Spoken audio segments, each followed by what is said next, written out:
राजू, मैं और तुम्हारे पापा खाना लेने के लिए जंगल में जा रहे हैं। तुम पीछे से कोई शरारत न करना और अपना ख्याल रखना।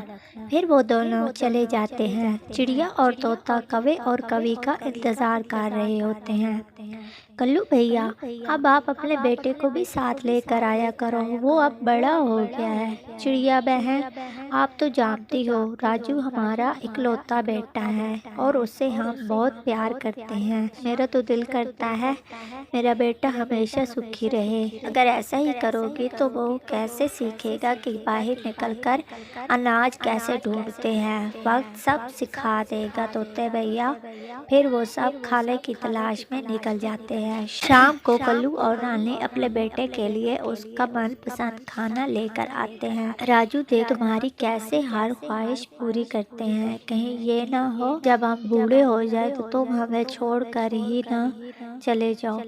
मम्मा, मैं आपको हमेशा खुश रखूंगा। वक्त गुजरता गया और फिर ऐसे ही राजू की शादी का वक्त आ जाता है।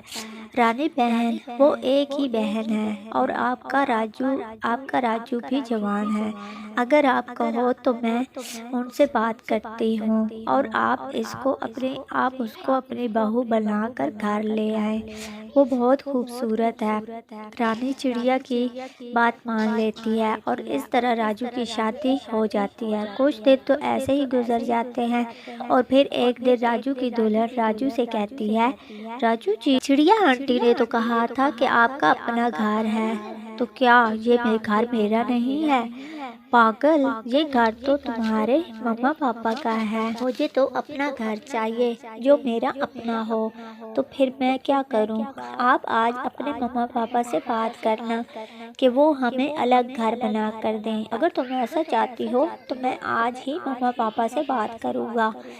जब शाम को वो सारे इकट्ठे बैठे होते हैं तो राजू की दुल्हन बात शुरू करने का इशारा करती है। मम्मा जी, मैं एक बात करना चाहता था। बताओ राजू बेटा, क्या बात है? मम्मा जी, आपकी बहू चाहती है हमारा अपना घर हो जिसमें मैं और वो रहें। मेरे पास इस घर के सिवा और कुछ नहीं है। मैं कहाँ से तुम्हें अलग घर लेकर? फिर ससुर जी, आप ये घर बेच दें और हमें हमारे हिस्से के पैसे दे दें। ये घर बेचकर हम कहाँ जाएंगे? कल्लू जी, आप मेरी बात मानो और ये घर इनको दे देते हैं। हम कहीं अपने लिए छोटा सा घर बना लेंगे। फिर वो दोनों अपने बेटे की खुशी की खातिर वो घर उसको दे देते हैं। तो दुल्हन, अब खुश हो तुम?